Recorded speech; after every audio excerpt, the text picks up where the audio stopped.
everybody, and welcome to the very first episode of This Ginger Bird Goes Charity Shopping. So in this episode I'm going to be focusing on the ethical issues to do with fashion and why sustainable shopping is the way forward. Now I literally could do a whole series on this and talk for years, but in the interest of keeping it light-hearted and not being too preachy, I'm just going to touch on the main points. Now I'm not suggesting we do all of our shopping in a charity shop. We all know that the high street is actually really important to the UK economy. I'm just suggesting that maybe we're more conscious about what we're doing, we think about what we're buying, and we do our bit by making fashion more sustainable.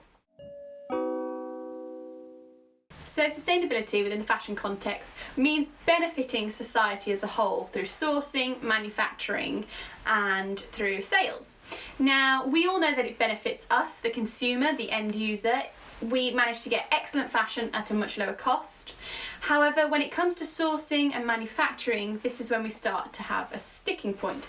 It's not very sustainable because the wages that we pay are much less. There's a reason we make all of our production in the Far East, because wages are cheaper and health and safety regulations are much lower. So there are people that are making our clothes, not earning very much money and not working very safely.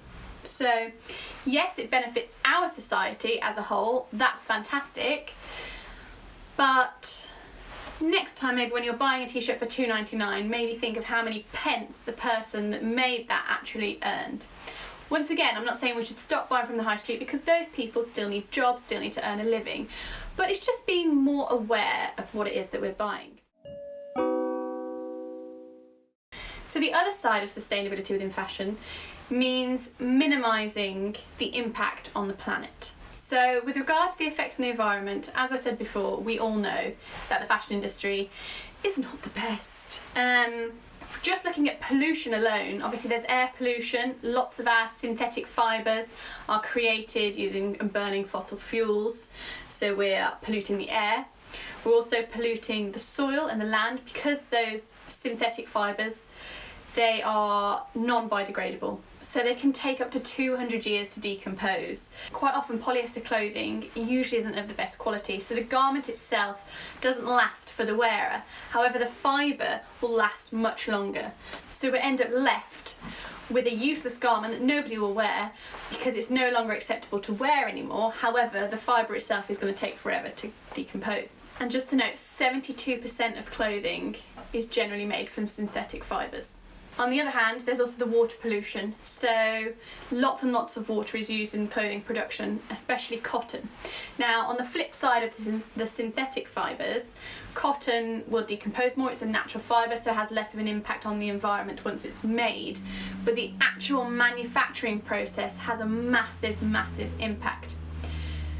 Also, within water, there's a lot of water used to dye fabrics, and that wastewater is then just pumped into water systems around the world. They've even found some chemicals that are changing the sex of fish, so it's turning them all female, so it means they're unable to reproduce. So not only is it affecting the water, it's affecting the ecosystems within the water itself. So we all need to buy from the high street from time to time, but it's just thinking about where that came from and what impact that has on the world and the environment. And if you can try and avoid fast fashion items for those things that you know you're only going to wear once. If you're going to wear it once for a party and never again, can you go to a charity shop? Can you find an alternative? Can you find something similar and then adapt it from a charity shop?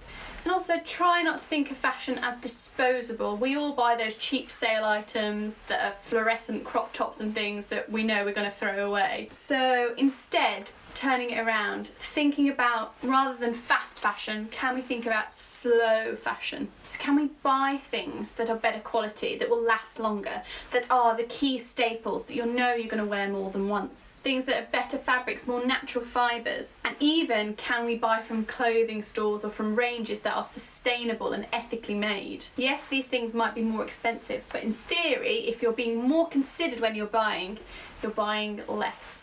And the things are lasting longer, so ultimately it's saving you money in the long term. So you can supplement this slow fashion with random things from charity shops as often as you like. Charity shops are forever updating their ranges, sometimes even more often than the high street stores themselves. It all depends on how often people donate. You can even just shop secondhand, even if it's not charity shops, even if it's going to vintage markets, shopping on eBay, Depop, ASOS Marketplace. These are all great places to get your hands on secondhand clothes, and you're able to constantly refresh your wardrobe without it literally costing the earth. Thank you so much for watching this week's episode of This Ginger Bird Goes Charity Shopping. Please don't forget to like, share and subscribe, and check out all of my other videos. You can also follow me on Instagram at This Ginger Bird. Thanks again for watching, and I really hope you enjoyed it, and I'll see you next time.